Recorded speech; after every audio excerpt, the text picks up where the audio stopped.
একটা বীর্যর ফোঁটা নাপাক। মুসা আলাইহিস সালামের জামানায় যখন স্বপ্নদোষ তো ছিল যে গোশত সহ ফেলে দাও যেখানে নাপাক পড়েছে, আমার রাহমাতুল্লিল আলামিন নবী এসে সহজ করে দিলেন, বাস আল্লাহর নাম নিয়ে ফরজ গোসল করে নাও, তুমি পবিত্র হয়ে যাবে।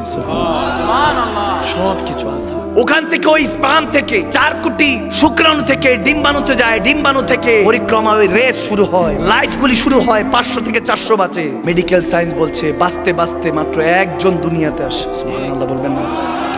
যারা এই মুহূর্তে আমার কথা শুনছেন, আমি সহ আপনারা সবাই কত ভাই বোন পিছনে ফেলে আসছেন, সেখানে যেহেতু হারেন নাই, এখানে কেন হারবেন?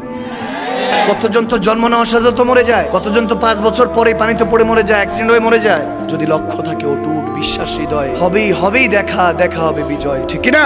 আপনি এখনো হায়াতে আছেন, আপনার কত ভাই, কত আত্মীয়, কত বন্ধু, কত আপনজন এখনো দাফন করে রেখে চলে আসছেন, আপনি তো জিন্দা আছেন। তাহলে টেনশন কিসের? আপনি একমাত্র একজন উপরে ভরসা রাখেন, আর একটা প্রেম নিয়ে, একজন আদর্শ নিয়ে চলেন।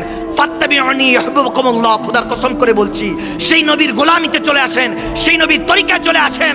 রাব্বে কারীম বলতেছে, তুই আমাকে কি খুঁজবি, আমি তোকে বান্দা থেকে বন্ধু বানিয়ে নিব। সুবহানাল্লাহ।